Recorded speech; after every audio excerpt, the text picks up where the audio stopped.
This is a quick overview of the executive branch. Okay, so the executive branch in the United States was created by the Constitution. Of course, the Constitution created the legislative, the executive, and the judicial branch. Okay, and hopefully by now you all remember the legislative branch is Congress, they make laws.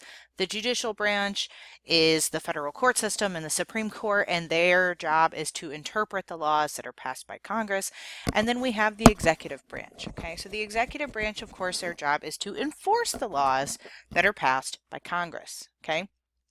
Also, of course, the executive branch, the head of that is the president, okay? But as you can see from this infographic on the screen, the executive branch is extremely extensive. It's huge. It's much bigger than the other two branches in terms of just the size of people, not necessarily the size of the power, but the size of the people. Okay, so you can see here that the legislative branch really just has the members of Congress.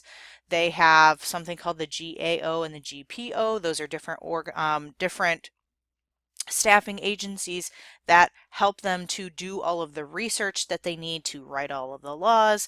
The Library of Congress is there so that we can keep record of all of the stuff and that type of stuff.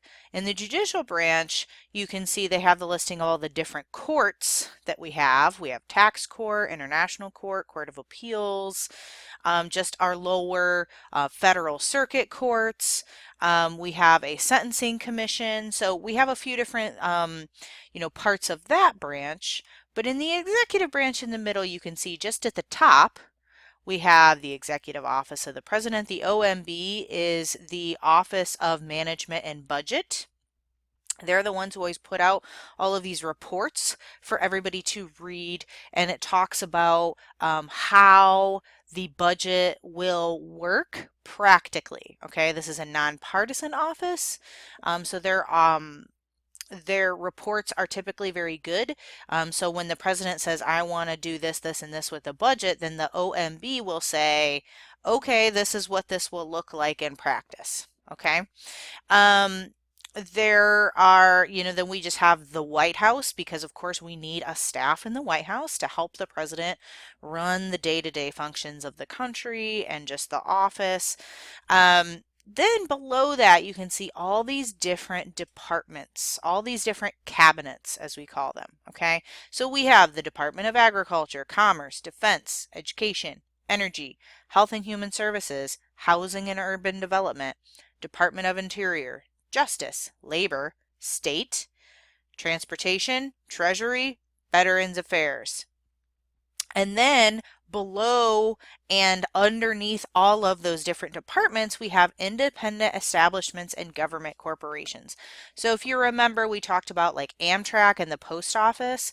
Those are government corporations. They're not under any of these specific departments, but they're supposed to kind of run on their own and be self-funding. Okay, that's why when you send a letter in the mail, you need a stamp on it. Okay, because you have to pay for it. Okay, because that is how the post office is supposed to run. Okay, so you can see how extensive the executive branch is. There's a lot going on there. Okay, so now you might be wondering, well, how do all of these cabinets function and why do we have so many? That seems like an awful lot. Okay, well, first I'm going to talk about the why. Okay, so each cabinet and department that we have there is essentially their whole job is to help the president enforce the laws that Congress passes.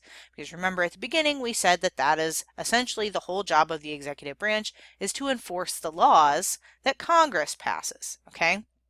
And so you really can't have just one person like, Donald Trump is only one man and he really couldn't run around and enforce every law in every single place in the country. Okay, that's not practical. Even Superman probably couldn't do that because he's only one person. And they're also there to help the president run the country. Okay, so in addition to enforcing the laws, they're helping the president to make sure that things run smoothly in the country and how things run day to day. Okay.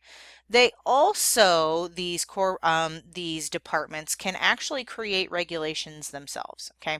So an example of this, the Equal Opportunity Commission is under the Department of Labor, and the EEOC can actually create regulations and say that businesses have to follow certain things. And the reason that they can do that is because Congress said, okay, now we have this, Equal Opportunity Employment Commission. We want them to do this, okay? But they don't give them a lot of guidance. And so then the EEOC will say, okay, we're going to come up with these regulations. And as long as Congress doesn't create some law saying that they can't, essentially they can't, okay?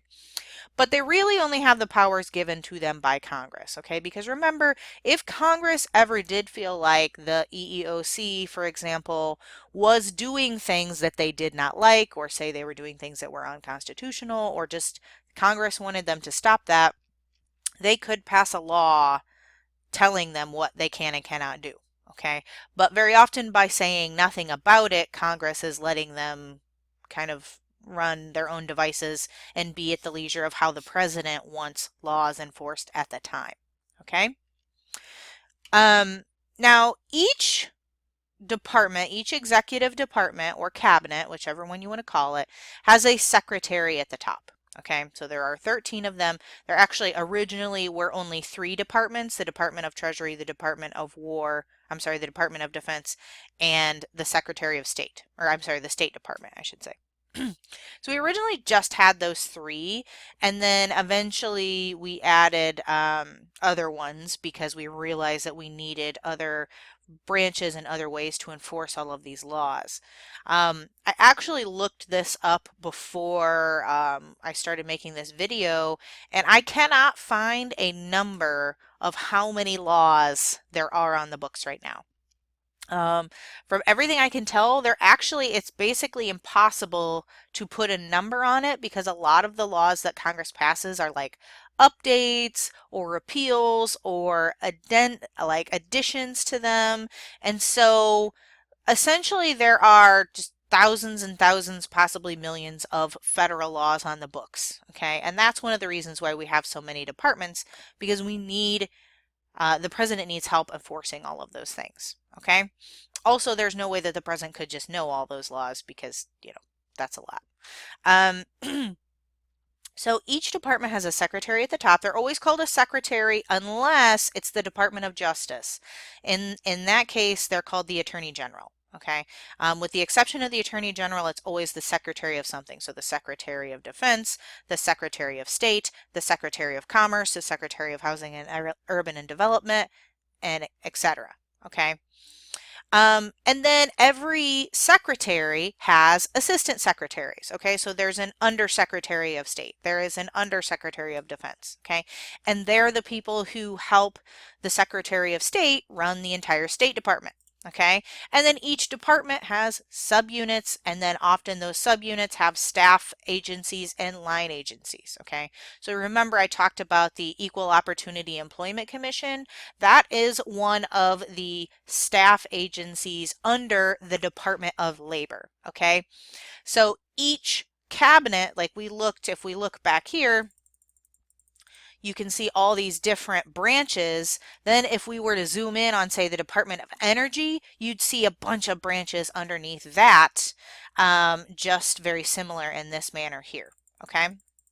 So then now one thing that's important to understand, there is no mention in the Constitution of any of these departments. Okay, they basically said nothing about it because they felt like Congress would be able to figure this out and create them as needed.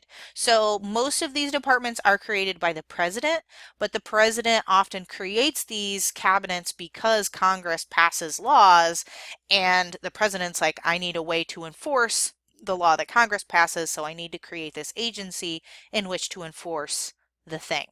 There have been times when Congress has created some as well, but usually it's the president. And then, of course, all of these different cabinet level departments are appointed by the president, but they have to be confirmed by a majority vote in the Senate. Okay.